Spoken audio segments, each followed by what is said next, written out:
It's holiday season, and you know what that means? Less time to touch grass. If you've got waifus and games on your mind this break, and I know you do, why not get the best of both worlds with Honkai Impact 3, who are sponsoring this video, and play their latest version, which has been out since December 8th. They have some graceful character designs like Ai-chan, who can hurl her chakrams like a boomerang. She also has a new SP battlesuit called the Chrono Navi, alongside her new Rudder in Dream weapon.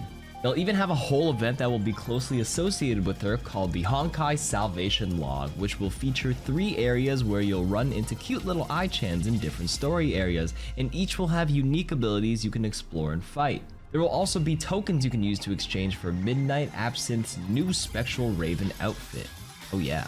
Of course, no waifu's complete without several outfits, so take a look at this Eternal Dance outfit for Spina Estera. And not only that, but a bonus event called Beating Thunder will also be available, so you can complete 4 specific missions in order to get a Hersher of Thunder character card on the event page. So go ahead and download Honkai Impact 3 and redeem this gift code on the screen to get 30 crystals, around 2800 asterite, and a Hersher trial card for free, and even more value bundles if you're a new player. I've had a few days to play the Season 2 patch, so here is my take on a hero tier list for the average player, including Ramattra, which you can also get the legendary Wandering Monk skin drop by coming to my stream at twitch.tv/KarQ and watching for 6 hours, link below. Let's begin with D.Va. D.Va has fallen down to B tier, but she's still in the middle and is still a good hero. The long defense matrix can still bother Sojourn's railgun if timed right and eat the Kiriko heals as well. However, she feels more of a comfort pick now for D.Va players if they can't play the 2 meta tanks, which are Doom and Roadhog, which I'll elaborate on later. Doomfist went from straight dog doo-doo tier up to S tier in Season 2. He received an insane amount of buffs, and I counted them. 10 buffs, 3 nerfs, which is a net plus 7 buffs. The biggest is adding that extra stun on wall impact with the normal rocket punch, way tankier passive shield gains on hit, and the longer power block duration, which makes it incredibly easy to get the empowered punch now, which is a nightmare to play against. Blizzard said they wanted less CC in the game in Overwatch 2, but Doomfist has the highest amount of CC uptime in the game with a stun on the rocket punch on a 3-second cooldown. And it can be even quicker if he punches, power blocks, and he gets empowered really quickly, because that actually resets the cooldown of the stun punch. I do think he needed some buffs from Season 1, but like not this many. He's got too much juice now and is the best tank in the game. Unfortunately, Junker Queen is still in a rough spot to play right now, especially with Kiriko being meta, who can Suzu away her bleeds and her anti-effect from her ultimate. Despite the fancy new skin and improved healing from her wounds, it still doesn't feel enough as she gets bullied around by Doom. She's not as bad compared to Season 1, so I'm gonna put her in C tier as she's still playable in most ranks, since the average player trying and playing Doomfist will not be extracting high value from him due to his high skill ceiling. Alright, Orisa is still in the running as a strong hero in the A tier. She's not as common in the high ranks since the players just end up defaulting to Doom or Hog, but for ranks below that, man, Orisa is an easy hero to play with that Javelin stun. She never has to reload and is incredibly tanky with Fortify. She plays decently well into Roadhog, where you can non-stop farm headshots off his giant body and then you stun him out of the heal. Into Doomfist, you can stun him out of the power block and then harden yourself to not get ping-ponged around by his punches. So both the meta tanks basically have to ignore you because of your presence, putting the onus on them to try to kill your backline instead. Ramattra has a ton of abilities and people are still working out the correct playstyle. Are you supposed to stay in Omnic form more? Just use Nemesis to tank and stall? Do you have to run Lucio with them to fully speed engage, pummel people down?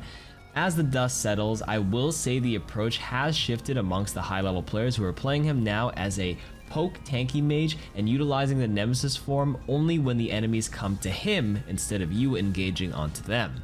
If this was a how fun a hero is tier list, this guy would be S tier for sure, but I think he's underrated for now and can be a playable choice for most players in the C tier. Rein is a C tier hero who is always going to be a comfort pick and is playable if the right conditions are met, with the conditions being speed and a map that doesn't have too much high ground. Luckily, both Lucio and Kiriko are the strong meta supports right now, which can enable Rein to quickly engage and swing, especially on brawly maps like most control and push maps.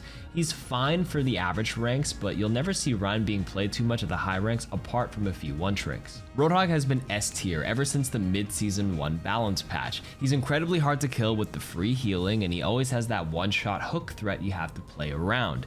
He synergizes so well with Kiriko, who can cleanse any sort of CC thrown at him, and it also enables his whole hog with all that move speed and attack speed from Kitsune Rush. This makes it one of the deadliest combos in the game right now. He's also decent into Doomfist, who is the other S tier tank, and the players will often swap between the two depending on hero comfort. Sigma is still a fine choice in the B tier, especially on long open sightline maps such as Circuit Royale and Junkrat Town because of his poking style nature. Outside of those maps, I've actually seen Sigma being played into Roadhog quite a bit, since you can time your shield to block the hook and you have enough damage to constantly force Hog away from open sightlines. His shield is also really good against all the Kirikos running around, since a Kiriko can't really pressure your shield very well. The only issue is he sort of gets run over if the enemy team is running Doomfist, Lucio, Kiriko, but if they run Hog, still a fine choice. Winston was one of the top 2 tank choices near the end of Season 1, but he's fallen down to B tier indirectly due to both Roadhog, Doomfist, and honestly even Orisa as strong tank matchups against him. He's fine for most players and will likely surge back to either A or S tier if Hog or Doom get addressed in the next patch. Wrecking Ball is down in D tier right now because there's no one to engage or slam onto if the enemy team plays the popular meta comp. Like, how are you supposed to make space against Roadhog, who can just sit there and hook you out of it, or Doomfist, who can punch you every 3 seconds to stun you out of grapple and fireball? Then you also got Lucio, Kiriko, Sojourn, and Tracer all being really slippery heroes that can get away. It's tough, man. Ball is also an inherently high skill floor and high skill ceiling hero, making it a weak choice unless you're very comfortable with his movement and grapple mechanics, so niche but playable. The early days of Season 1 Zarya watch are over, but she's still B tier and is just fine. Players tend to avoid playing a hero after a nerf, but I'm telling you, it wasn't that bad. She's fine, and honestly encouraged if the enemies are running either Hog or Orisa, who are common in the metal ranks. You can bubble every Hog hook and farm fast grabs with high energy off the Hog himself or that javelin spinning Orisa.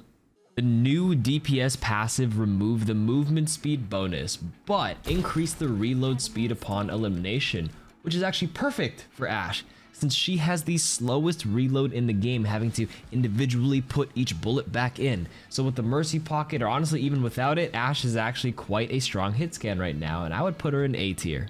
Well, Bastion received a ton of buffs for Season 2 and has moved up from the niche tier to playable in C tier. His biggest weakness was his normal recon form, which he has to play in until he's able to transform into Sentry, which that received a cooldown reduction from 12 to 10 seconds. That's a nice buff to improve the Sentry form uptime. His ultimate is also quite reliable now in securing a kill after its multiple buffs, which adds a kill threat to Bastion every few minutes it's up, which again improves his overall power level quite nicely.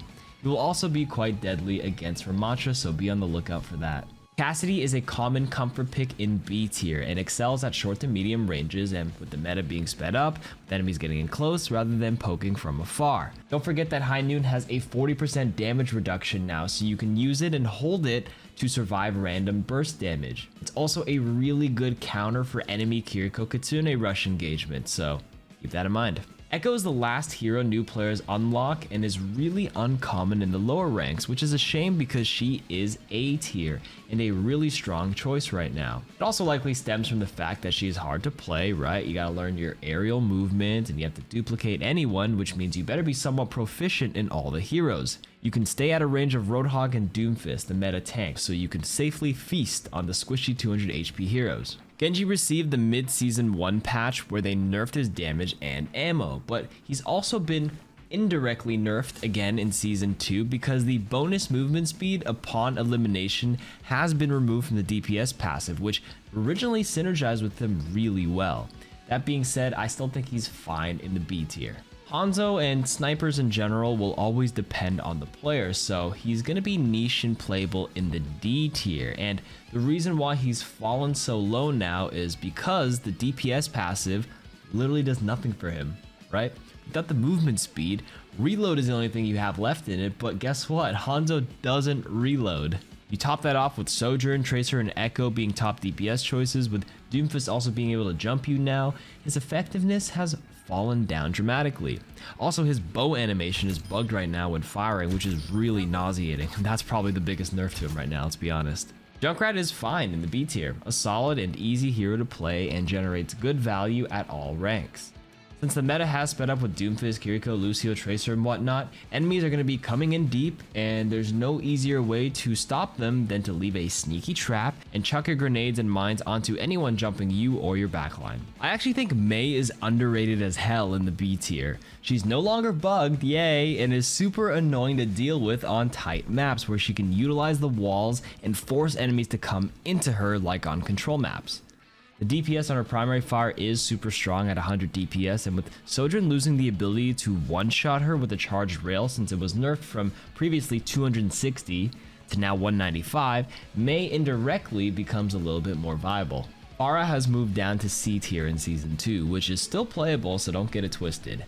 She was higher near the end of Season 1 because her ultimate was bugged where it cost 30% less, which led to super fast barrages. However, that has finally been patched, so her overall power went down. That being said, I think if you're going for a flying hero, Echo is a stronger choice since Echo actually doesn't rely on the Mercy as much as Pharah does. Pharah can still be really annoying to deal with since a ton of the meta heroes don't have the range to deal with her, so you can still pop off if you're good at her. Reaper is a strong hero choice still in the A tier despite losing that movement speed bonus from the DPS passive. That's because he's great into both Roadhog and Doomfist, and along with Sojourn losing that one-shot capability with the full charge railgun, he's solid and has reliable damage up close and is really easy to play. Well, Sojourn was the hot topic in Season 1, absolutely dominating the highest ranks, but apparently had a poor win rate in the lower ranks, which is why it took them a whole season to address her. However, there are a few issues with this. Number 1, win rates don't paint the full context, right? Because it doesn't account for the frustration players feel when they're getting randomly railed. It's hard to equate that feeling into a variable or into a statistic. The other issue I had is that the nerfs she received for Season 2 weren't really net nerfs. Yes, they nerfed the energy decay and the full charge rail shot damage, but they added power back to her SMG and her ultimate overclock. So instead of net nerfs, it was more of a power shift of her playstyle, which means she's still S tier. Sojourn watch will continue for Season 2. Soldier is still fine in the B tier, but is completely eclipsed by Sojourn. Why try to sprint away if you're getting dove when you can slide? Why try to helix for only 120 damage on a slow passing projectile when you can just use a hit scan railgun shot? His redeeming qualities are his constant hit scan pressure and self heal, so you don't have to rely on your supports to top you off, but yeah, he's fine in B tier, but play Sojourn if you can. Sombra has received a lot of nerfs since Season 1, and a lot of people thought she'd be thrown down into the weakest tier. However, I want to say she does have a bit of a role now in being a soft counter to Doomfist where you can just sit near your backlines, hands up, wait for his engagement, and then hack him and force him back out. You literally live now to annoy Doomfist enough to get him to swap, and that's why she's playable in C tier. Like seriously, I've seen Sombras lately do this exact thing, and it's working. I have Symmetra in D tier, which is niche but playable, and that's true for all the heroes in the game actually. I got rid of the F tier in this tier list because I genuinely don't think there's a hero that is a complete wash. Sim has a niche role, and she really does excel on defensive sides of maps and on certain control maps. It just sucks to play Sim against Pharah or Echo on open maps like Push, for example, where fights keep moving from spot to spot. I think the nature of her kit will inherently always keep her to the niche tier in my opinion, unless she's grossly overtuned, but let's just hope that day never comes, for everyone's sake. Torb is a hero that just plays himself, especially for the average ranks. Torb turret is incredibly annoying to deal with, and works really well as a tracer repellent. His alternate fire, the shotgun, is decent up close against Hog or Doom if they're in your face, so Torb is going to be B tier, a fine and good hero. There's been a lot of discourse whether I should ever rank Tracer in S tier for the average player since they can't extract full value. However, while this is partially true, I think buffing Tracer's damage back to 6 from 5 in Season 2 makes her really good right now, especially with that whole one less tank to peel and less CC in the game overall in 5v5. Tracer is also a slippery enough hero to dodge Doomfist well, unless he just predicts a godlike punch on you, so yeah. Widow is completely skill dependent, and if you can click heads, you will always generate value for your team by clearing sight lines and forcing uncomfortable positioning by the enemy if they have to respect your shot. I have her in B tier for now, but she could arguably go down in C tier actually, because Doomfist can actually dive you non-stop. Ana is tough to play into Doomfist. Yes, Sleep Dart can slow him down, but it's not that easy if he's just moving around with all these punch, slam, cancel techs. However, this is the average player, average tier list. They don't play Doomfist like Zebra, so the dive threat won't be as potent. In the metal ranks, you'll also see a ton of Roadhogs, and while Kiriko can cleanse your CC for the Roadhog, I mean, she can't do it to everything, and the looming anti and sleep threat can really slow Roadhog down. Trust me, as someone who mains Ana, I think she's just fine in B tier. Baptiste is also a fine pick in B tier as well. He doesn't have the CC that Ana possesses, but his survivability is much higher with that immortality field and the regen burst, along with the insane DPS pressure he can output in between his healing, especially on both Doomfist and Roadhog. I actually don't mind Baptiste as a secondary support alongside Kiriko on slower comps that don't require Lucio. Brig was only meta during the Junker Queen commanding shout Jotes era in the Overwatch 2 beta and in the Overwatch League when they played it. Since then, she's actually received a tiny nerf to her passive healing, I think 15 HP if I recall correctly, and with the release of Kiriko, Brig has no place in the meta, at least in the high ranks. For the average ranks, she's D tier, a niche but playable hero if you can't play Kiriko. Kiriko's Kitsune Rush got a few nerfs, but her quality of life changes to the instant swift step on buffer and more kunai ammo still keeps her in S tier. I think after a few months have passed, players have realized how powerful it is to just focus on healing rather than going for the flank assassin kunai style, since you can build your Fox much quicker that way. It's also really easy to land reliable heals with that free tracking, and she's not as difficult as people are making her out to be, especially when you focus on that healing playstyle. Speed is key, and survivability is key in Overwatch 2. Lucio is slippery, hard to kill, and the speed boost enables a quick all-in and coordinated fight, and he sits comfortably as the other S tier meta support. If you run him with Kiriko, you can stay on the speed aura more often to allow your Kiriko to take on the healing burden and build faster Kitsune rushes. If you don't opt for that playstyle, no worries, because Lucio is a flexible support option that can adjust his playstyle to the team. If you want to engage, go on speed. If you want to sustain, amp the healing. If you want to assassinate isolated enemies, well, you better learn how to wall ride, baby. This one might come to a surprise for some, but Mercy was originally a C tier hero in Season 1 in my opinion, but she has now risen up to A tier, a strong hero. No, it wasn't the pistol ammo buff, or no, it wasn't the weapon swap buff, but rather a direct result of a meta shift. Sojourn had her railgun charge shot nerf, but with a Mercy damage boost pocket, it's still lethal at range. And Sojourn's SMG is stronger now, so the damage boost in that way also has changed her breakpoints. A pocketed Sojourn is so good right now. Also, pocketed Echo, pocketed Ashe, they're also good choices. So Mercy has now suddenly become like the third most picked support at the high ranks behind Kiriko and Lucio, where teams are actually dropping the Lucio and going for more of a pick composition with Kiriko, Mercy, alongside with the Roadhog and Sojourn. So you either wait for the Hog's one shot or the Sojourn's one shot. It's a one shot meta. No need for speed there, and I can only imagine Mercy being even more popular in the average rank, so hey, enjoy it while it lasts, Mercy mains. Moira sits comfortably in B tier.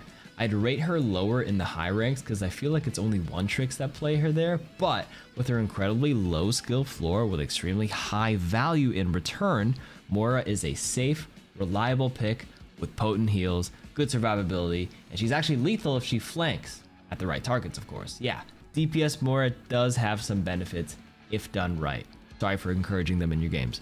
It's funny how once Zen received his HP nerf from 225 back down to 200 from the Overwatch 2 beta, his viability has slowly fallen down, and now that the meta has shifted, Doomfist of course, oh man, good luck Zen mains. I've been actually able to make Zen work as a longtime Zen main only on long range maps that my tank plays Sigma on, because they work really well together as a poke composition, right? Especially on Circuit Royale or Junkertown. But the most important thing you must understand if you choose to play Zen is that you need to know and be willing to switch if it doesn't work. So for that reason, he's niche in D tier, but playable if the conditions are right. And that is my list. Thank you all for watching. Make sure to come to my stream at twitch.tv/KarQ and watch for 6 hours to get the legendary Ramattra skin drops. See you there. Appreciate you.